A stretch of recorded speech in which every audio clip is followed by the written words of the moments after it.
fam, it's Jumoke. Thank you so much for subscribing, for liking, for supporting. And if you like videos like this, don't forget to give this video a thumbs up and subscribe so you can see more content.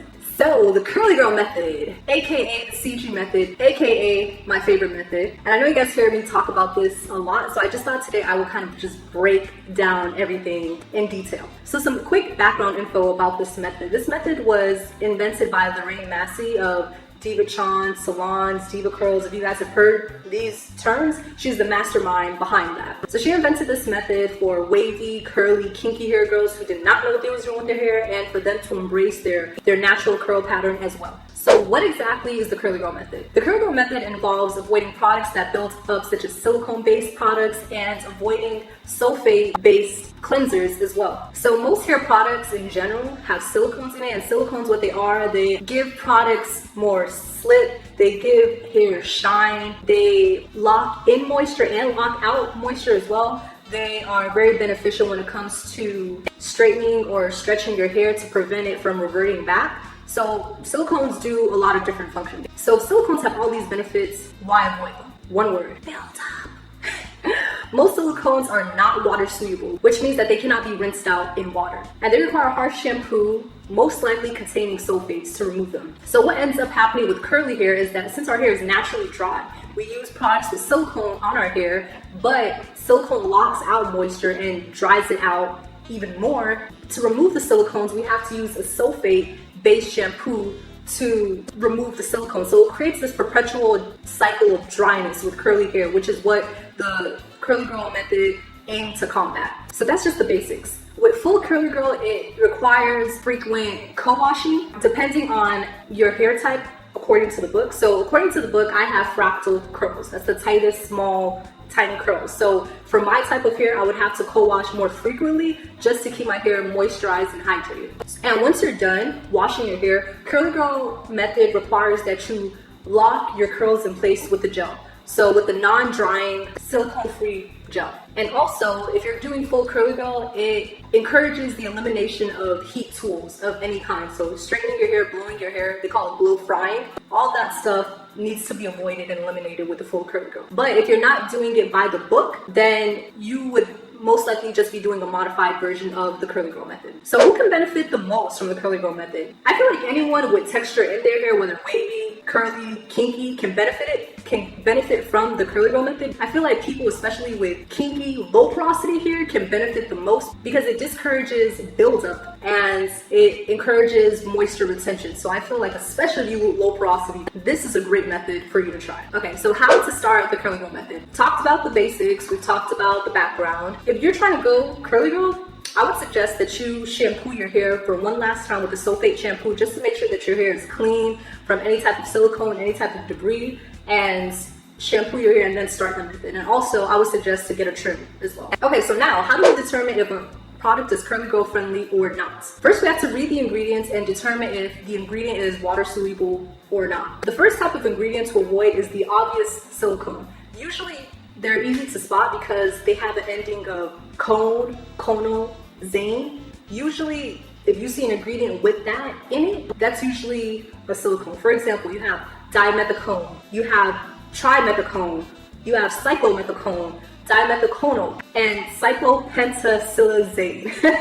Cyclopentacillazane. So if you find those types of ingredients in your product, just know that if you keep using them and you don't shampoo your hair, they're gonna continuously build up on top of your hair. Now there exists something that I would like to call the intermediate silicones. So these silicones, they're not as bad as the silicones that we just mentioned, because they attach to the damaged part of the cuticles of your hair. So if you have like split end or some type of fracture within like the cuticles of your hair, it binds to the keratin of that part of your hair, but they repel each other so they don't continuously keep building up on one another. So they don't build up on one another, but they're still not water soluble. And to remove them, you would still need to use a harsh shampoo. So these ingredients are also easy to spot because they have a prefix of amo or bis. So for example, you have amo dimethicone and bis aminopropyl dimethicone. So those two are like intermediate silicones. And amino dimethicone is only water soluble when mixed with tridecint 12 and cetrimonium chloride. So if it doesn't have those other two ingredients in it, it's not water soluble. Now we talked about silicones and you guys probably like, oh my gosh, I have to throw everything away. There are some silicones that are engineered in a way to be water soluble. And usually if you find a silicone but it has the prefix of PPG or PEG, or if it has copolo or popolo in it, then it's usually water soluble. So some examples are lauryl methicone copolo, PEG dimethicone, and hydrolyzed wheat protein hydroxypropyl polysiloxane. Man, whew.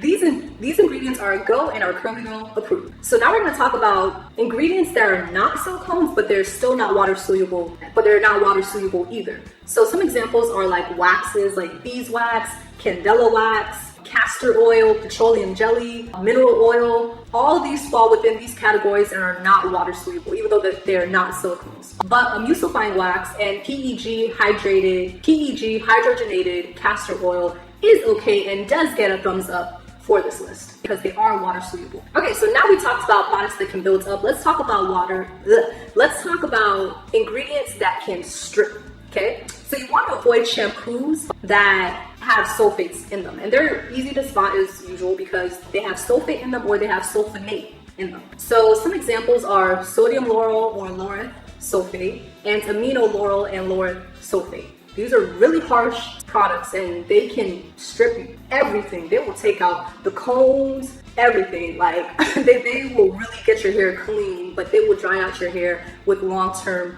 use and frequent use as well. Some gentler ingredients that you can look for are anything that has a cocoa in it. So the cocoa family, if you have a cleanser and one of the ingredients has cocoa in it, it's usually more gentle. For example, you have cocamidopropyl betaine and cocoa betaine.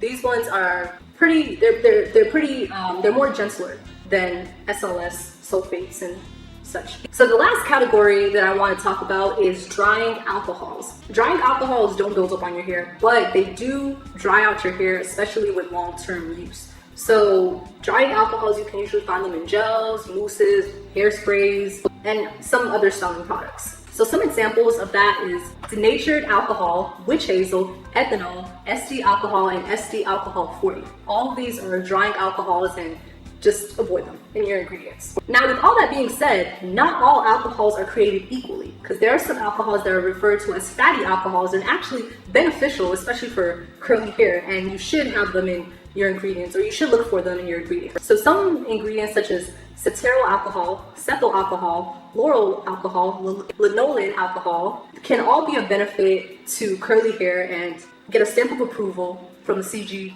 friendly squad.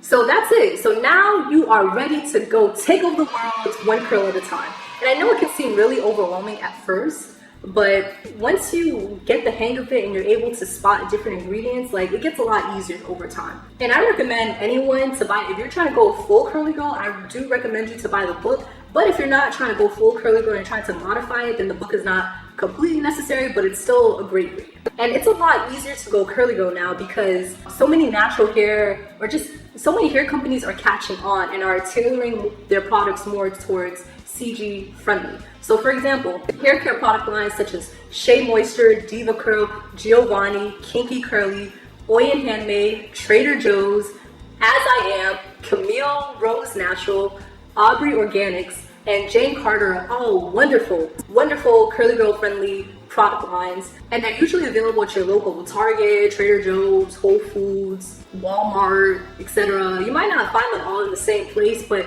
they're relatively easy to get your hands on. You can buy some online, but these ones are available in stores around you. If you learned something from this video and you're doing the curly girl method yourself, don't forget to thumbs this video up and leave a comment as well. See you guys later. Bye.